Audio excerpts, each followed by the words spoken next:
السلام عليكم ورحمة الله تعالى وبركاته. في فيديو جديد. أبرز ما قاله الإعلام التونسي والعربي عن مقابلة المغرب والمنتخب الأمريكي اليوم. استمعوا، لا تنسوا دعمنا والاشتراك ليصلكم كل جديد، وشكرا.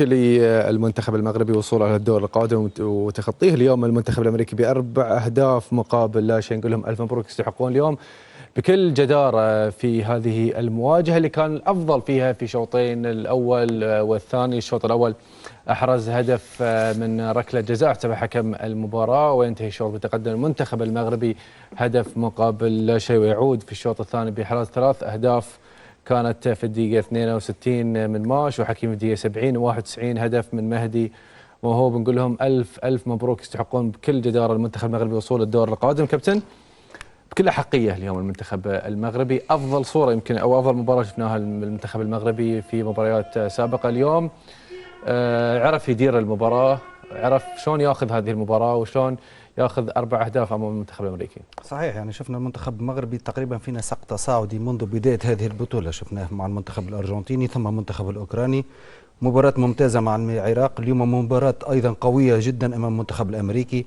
المنتخب المغربي عرف كيف يسير المباراه منذ البدايه. يمكن ارتاح اكثر بالهدف الاول. الهدف الثاني اللي جاء في وقت ممتاز، وقت المنتخب الامريكي تقريبا صعد على مستوى الهجومي وحب انه يضغط على المنتخب المغربي، ترك مساحات. شفنا هدف ثاني اخو ماش، ثم مجهود فردي ممتاز من حكيمي، والهدف الثالث ضربه جزاء اخرى من موهوب. يعني المنتخب المغربي الى حد الان اعتقد وانه اكثر فريق اقنع على مستوى الاداء وعلى مستوى النسق التصاعدي في المباريات منذ المباراه الاولى الى المباراه الرابعه. مردود ممتاز خاصه على مستوى وسط الميدان اللي يمثل نقطه قوه المنتخب المغربي. كل ما سيطر المنتخب المغربي على وسط الميدان كل ما كان اقرب دائما الى الفوز في مختلف المباريات. كابتن مشعل، اكيد اول شيء مبارك للمنتخب المغربي والشعب المغربي، يستاهلون هاي الفوز. وصراحه مباراه من اتفق مع كابتن وائل على النسق التصاعدي من مباراه لمباراه، ولكن الهدف الثاني هو اللي يمكن عطى الاريحيه، لان نفس ما قال الكابتن صعد من دقيقه 45 لين 62 كان المنتخب الامريكي جت له فرصتين كان بامكانه يسجل، واحنا تكلمنا عن هاي الشيء، ولكن الهدف الثاني للمنتخب المغربي غضى على المباراه. عقب المنتخب المغربي عرف شلون يسير المباراه بشكل تدريجيا، سجلوا اهداف. اليوم يمكن حتى البدلاء اليوم في لقطه يعني انا عجبتني من اشرف حكيمي او حتى من اللعيبه اللي موجودين اليوم، دخول لاعب راس حربه يمكن ما لعب بشكل كبير، تعطيه ضربه جزاء وتخليه تشجيعا تسجيلا. فهاي الروح اللي شفناها في المنتخب المغربي، فهي يعني يمكن اللي خلت المنتخب المغربي يطلع منتخب مغربي، منتخب محترم وباقي له خطوه ويلعب على الذهب. فبامكان المنتخب، ولكن في مباريات صعبه راح تقابل، وخاصه الفائز من المنتخب الياباني او المنتخب الاسباني. ولكن رساله قويه وحلوه قدمها المنتخب المغربي، يعني الفرق اللي راح يواجهها في المباراه الجايه. اليوم فوز على امريكا باربع اهداف في دور ربع نهائي، اتوقع كابتن لها ثقل يعني بالنسبه للمنتخب بطبيعه الحال القادم.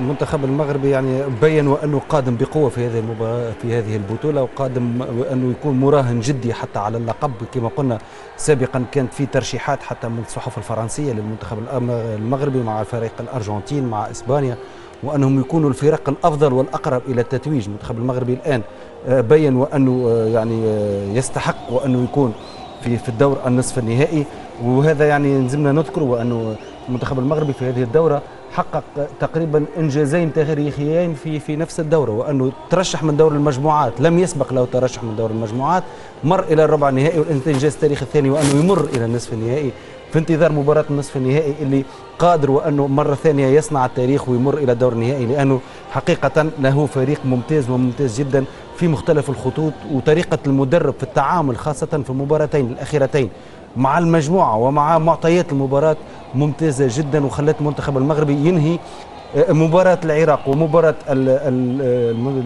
أمريكا تقريبا بنفس الرتم، بنفس السيناريو، بنفس الصورة. منتخب مسيطر، منتخب قادر وأنه يسجل في أي لحظة، منتخب يمتلك حتى على البنك لاعبين قادرين وأنهم يخلقوا الفارق. ويميز يمكن اليوم المنتخب المغربي انه فعلا قدر يسير المباراه كابتن بالطريقه اللي هو يبيها وتخدمها. دخولك الشوط الثاني وانت متقدم بهدف مع فريق متكتل اعطتك الاريحيه ان مرده راح يفتح، وهذا اللي شفناه بالنسبه لمنتخب امريكا بدايه الشوط الثاني لين دقيقه 60 لين جاء الهدف الثاني. يوم حاول المنتخب الامريكي رجع المنتخب المغربي يسجل الهدف الثاني والثالث وحتى الهدف الرابع. والدليل هدف حكيمي وانطلاقه الزلزول. هاي المساحه اللي يبيها، هاي المساحه المنتخب المغربي اللي يبيها اليوم. المباراه هي قاعد اللي تكلمنا احنا عنها، ان المنتخب الامريكي اذا طلع راح يفتح مساحات، المنتخب الامريكي اذا طلع راح يفتح مساحات كبيره حق المنتخب المغربي، وهاي اللي بين في ممكن انا السلبيه الوحيده هي يعني يمكن انذار بلال خنوس. هاي المشكله ابراهيم.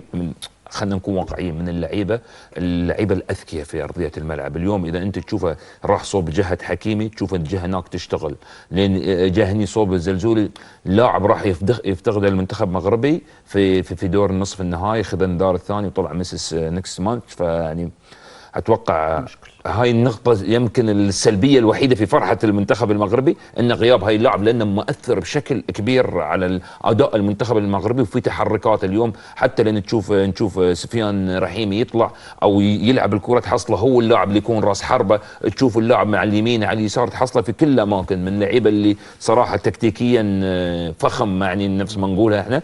ولكن اليوم غيابه هي يمكن النقطة السلبية الوحيدة. واليوم المدرب كان مفترض انه نشوف انه يغيره، يعني كابتن اساس انه يتجنب انه ياخذ كرت. الكرت جاء في وقت يعني المنتخب المغربي بيبحث عن مواصلة السيطرة ويبحث عن حسم المباراة. تقريبا وقت المنتخب المغربي فائز بهدفين مقابل صفر، كان تو لحد المباراة يعني قادر، وأن المنتخب الأمريكي لو يسجل هدف تولي الأمور مش طبيعية. بالتالي يعني يحاول يحافظ عليه لما تحصل على إنذار وبش يغيب المباراة القادمة، أكيد بش يخليه هو يكمل المباراة هذيك، لأنه عنده وقت وأنه الاستشفاء والعودة يعني على المستوى البدني. ولكن خنوس هو بالنسبة لي على المستوى الهجومي نقطة قوة المنتخب المغربي. شفناه في كل اللقطات تقريبا، في كل الأهداف كان موجود فما لمسة من خنوس، في الهدف الأول في الهدف الثاني، خاصة التمريرة للزلزولي وقت اللي خذاه. التايمينج نتاع التمرير مهم جدا، لأنه خذا الأسبقية خلاص على المدافع، أعطاه تمريرة أمامية.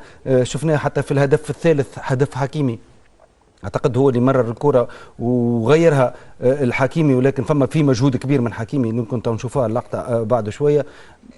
خنوس يعني يمثل انا بالنسبه لي نقطه قوه المنتخب المغربي على المستوى الهجومي، ولكن الثراء البشري والثراء الفني للمنتخب المغربي قادر في المباراه القادمه. استاذنك ان شاء الله بالنسبه للمباراه القادمه مشاهدينا نروح وياكم الى زميلنا وسام كرنيب. تفضل يا وسام، الكلمه عندك والف مبروك للمنتخب المغربي. شكرا. إذا نهاية المباراة وفوز المنتخب المغربي ب4 أهداف دون مقابل على المنتخب الأمريكي إلى جانب أسامة الزوزي. أسامة, congratulations, what a beautiful game. You guys qualified for the semi-final. Tell me, how was the game today? First of all, alhamdulillah, we are very happy we qualified. It was a good game against a good opponent. We made the goals on the right time. I think the defense was good. We played good football, professional. It was somehow easy game today? No, it was not easy. We worked very hard. We worked as a team, and we are very happy. What about the next game? You guys, whom you found better to watch? No problem. If you want to be champion, you need to win for everyone. All the best. Congratulations. Thank you. Deserve it, champ. Thank you.